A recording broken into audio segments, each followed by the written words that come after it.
ദൈവമേ നീ എന്നിൽ അനുദിനവും വളരേണമേ, ഞാനോ കുറയേണമേ.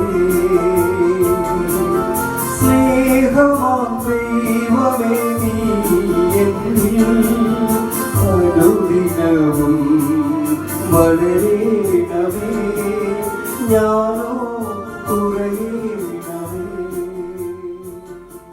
ദൈവനാമത്തിന് മഹത്വമുണ്ടാകട്ടെ. ഇന്നത്തെ പ്രഭാത ധ്യാനത്തിനായി 22-ാം അധ്യായം 6-ാം വാക്യം. ഞാനോ മനുഷ്യനല്ല, ഒരു കൃമിയത്രേ, മനുഷ്യരുടെ ധിക്കാരവും ജനത്താൽ നിന്ദിതനും തന്നെ.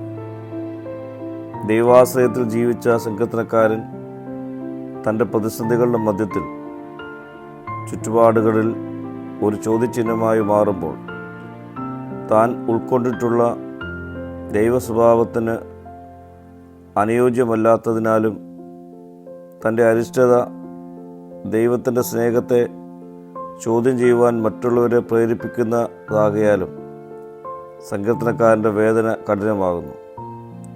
വിശ്വാസവും അനുഭവവും തമ്മിലുള്ള ബന്ധവും ഐക്യതയും തകരുന്നതുപോലെ തോന്നുകയാണ് സങ്കീർത്തനക്കാരന്. അതുകൊണ്ട് തന്നെ ഒരു കൃമിയായി, നിന്ദിതനായി, നിസ്സഹായകനായി താൻ നിൽക്കുന്നു. ഈ അവസ്ഥയുടെ മധ്യത്തിലും ദൈവിക ബന്ധത്തിൻ്റെ ഊഷ്മളതയിൽ തന്നെയാണ് സങ്കീർത്തനക്കാരൻ നിലനിൽക്കുന്നത്. പ്രിയ സ്നേഹിതരെ, ദാവീദ് തൻ്റെ ജീവിതത്തെ അനുഭവമായി ഇത് പങ്കുവെക്കുമ്പോൾ തന്നെ നമ്മുടെ കർത്താവിൻ്റെ ജീവിതവുമായി ഇത് ചേർത്ത് വായിക്കുവാൻ നമുക്ക് കഴിയണം.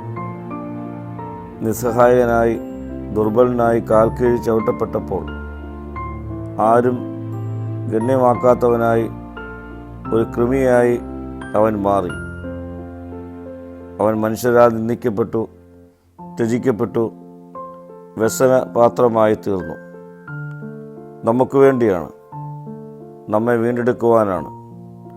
ആ ഓർമ്മയിൽ നമ്മുടെ ജീവിതത്തെ ഈ നാളുകളിൽ നമുക്ക് ക്രമീകരിക്കണം. താഴ്മയുള്ളവരായി, നന്ദിയുള്ളവരായി ഈ നാളുകൾ നമുക്ക് രൂപപ്പെടാം. പ്രാർത്ഥിക്കാം. നാം ഏതുമില്ല, ഒരു കൃമി മാത്രമെന്ന് ദാവീദിൻ്റെ ചിന്തയിൽ ജീവിക്കുവാനുള്ള കൃപ ഞങ്ങൾക്ക് നൽകണമേ. മഹത്വം നീ എടുക്കണം. യേശുവിൻ്റെ നാമത്തിൽ തന്നെ. ആമീൻ.